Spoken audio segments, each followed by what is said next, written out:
Greetings from Tokyo, my dear friends. This is Daisuke, and I very much hope that this video finds you well and in very good spirits wherever you are in the world.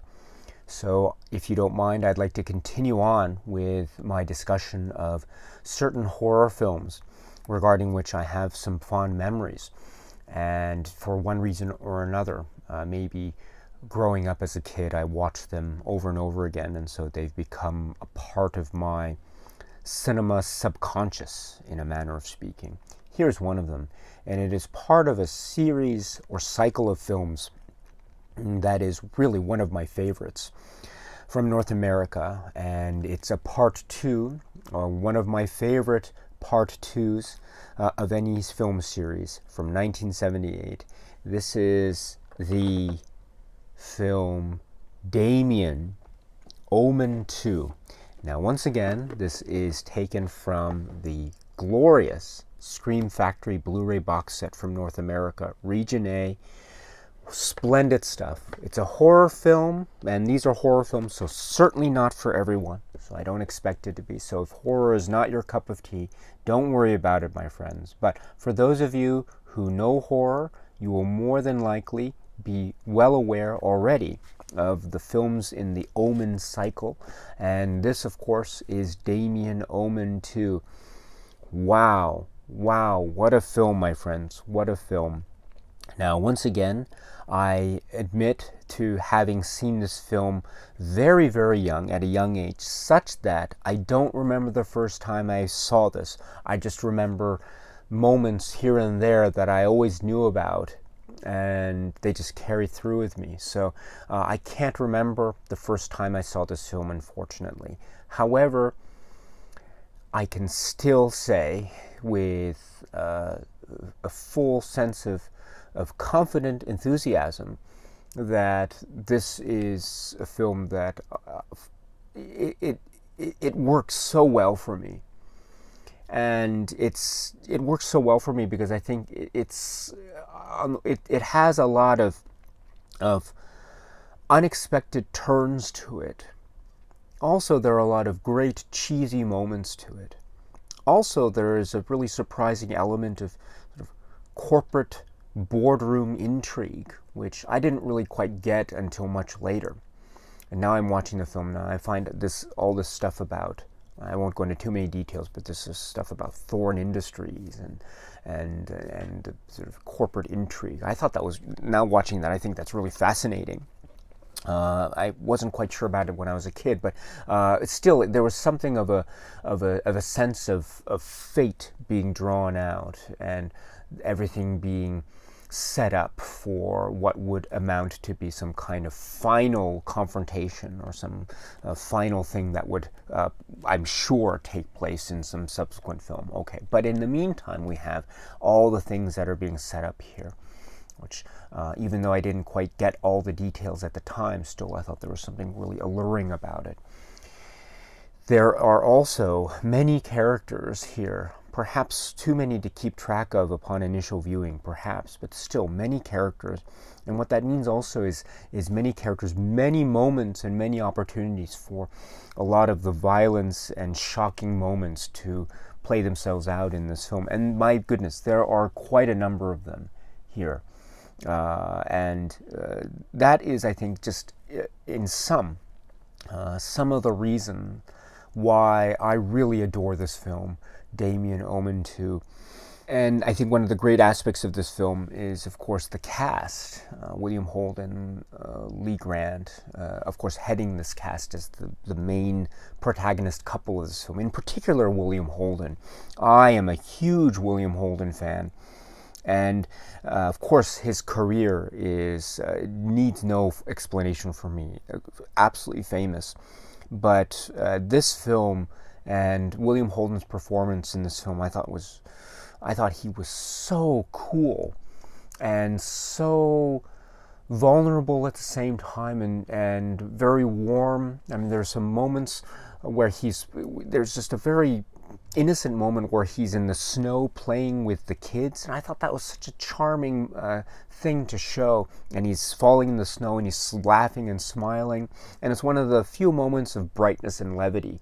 But I'm glad it was shown, because it really indicates the real sense of family and the importance that this character places on family, and how that is impacted as the events of the film are unraveled at, I must say, quite devilish pace as well. So, but William Holden's performance is great, and Jonathan Scott Taylor as Damien, which is probably one of the most, it's certainly one of the most important roles in the film. It's also, I would gather, in my estimation, it's one of the more difficult, it's probably the most difficult performance to try to pull off in this film, because so much hinges on it.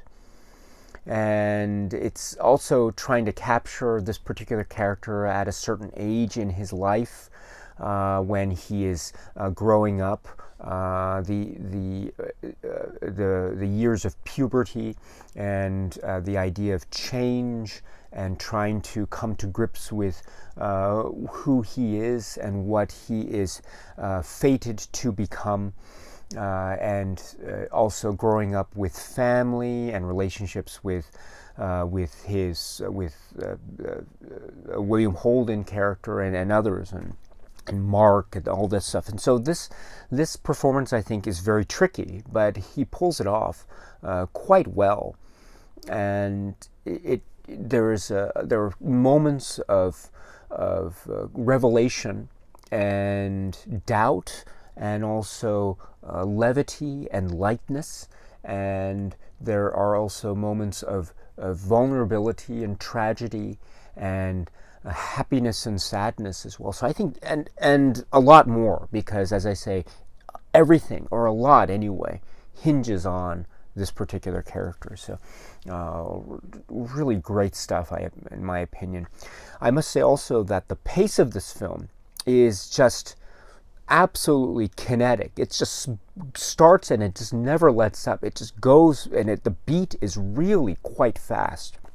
And I think when compared to the first film, the earlier film, The Omen, the beat and the way that it just progresses from one element to the next element to the next element to the next element, I think it's quite very fast and very lightning speed, which I think is great. I think it serves the film very well. I think on the one hand, my understanding is based off of the behind-the-scenes footage and information and documentaries and the like. I think a lot of it had to do with the behind-the-scenes issues that arose, and the quickness of production and all that. You can find all this information in many of the documentaries, many of which are included in this Blu-ray, by the way. So, but my point is, I think on the one hand, the pace probably had a lot to do, or it had its roots in the production history of this film itself. So I can understand that. But also, I think it serves the story very well, because it's a nice contrast to the earlier film, where it had, I would say, a little bit of a slower pace to it, a slower, more methodical pace over the course of years in that film. Whereas here, it's over the course of, my sense is, not years, but maybe a shorter time span. And so, but a lot goes on, and a lot of people are introduced, a lot of characters are introduced, and then they leave, and then new characters come in, and they leave due to some circumstances and the like. And so a lot of things happen, which I find fascinating. What it does is it really propels the action forward to some kind of inexorable conclusion. And then also, it really hints at a much larger world, and a world that is populated by many people outside of the frame. And I think this is an important aspect of the plot of the film. As you know, I won't go into too many details about it, but let me just say that a lot of the plot too hinges on the fact that it's not just one person that is doing the certain deeds, that there are maybe other people out there. And let me just leave it at that. But my point is that this is a world that is being presented here. We did see that sense in The Omen, of course, the first film, but now we have to see the world broadening and seeing how certain choices are being impacted on a global scale. And so we have to get a sense of this. And I think the the pace and the amount of characters and all the stuff that goes on, even off camera, that we just hear about but never actually see, I think all this really gives us this dimension of depth to the world, which will, as you know, be further explored in the film that will follow this, which is The Final Conflict. But for now, we have Damien Omen II.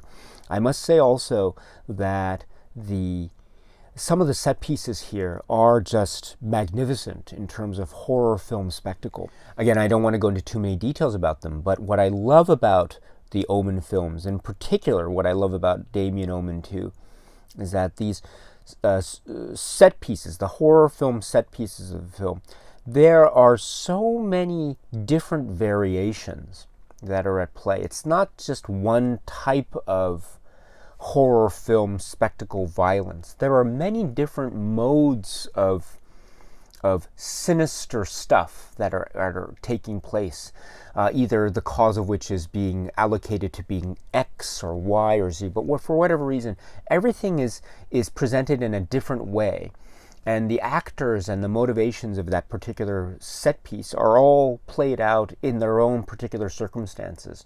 And so what that means is each set piece has its own character, and it's very different from what came before it and what comes after. So I love that. I love that variety because it keeps things fresh, and also it maintains a sense of suspense. And we got that also from the earlier film too, The Omen. But here in particular, especially because of the amount of people that are involved, I think I really get a sense of that as well. And I would be remiss if I, of course, did not mention Jerry Goldsmith's score. Damien Omen II's score is phenomenal. Again, it's so it's genius that he was able to paint a sort of a musical landscape that is echoing the iconic stuff that he did with the first film, but still forging its own path and creating its own identity. And it does so. Damien Omen II's score is distinct from the Omen score, the Jerry Goldsmith scores for that film and this film. Completely different, related but different. And I love that. It gives this film its own sense of tenor, purpose, pace too, because as I indicated, this has a fast pace, and that is fueled, I think, almost primarily by the pulsating rhythms and beats of the main theme. It's just driving, just going forward to some kind of inevitable fate. Jerry Goldsmith's music is superb. It has always been superb, but here's yet another example of why he was such a legend. One of my favorite soundtracks, in fact, which is Damien Omen II. But what a film this is. And again, it's not for everyone. Very unpleasant in some places, but it's certainly worth a look if you haven't seen it. And if you haven't seen it and you're watching this video, then I guess the thing I could say is with this film and with the earlier film, The Omen, they are best watched without knowing anything. So if possible, do not read up anything about it and then please watch the film on that basis, because as I say, I think the more that the surprises are left intact, I think the more impactful the film is. But of course, even with knowing the surprises like I do, and I watch the film even now, it still amazes me and shocks me, and there are some really creepy moments about this film that linger, and the promise of things to come as well is also another fascinating aspect of this high-paced, pulsating, pounding work that is still effective to this very day. This is Damien Omen II. Okay, my friends, so that's it for now, and so until we meet again, please be happy and healthy and well, and please keep on watching a lot of great, great movies. Thank you once again for your time, my dear friends. Be well, stay strong, stay safe, and cheers.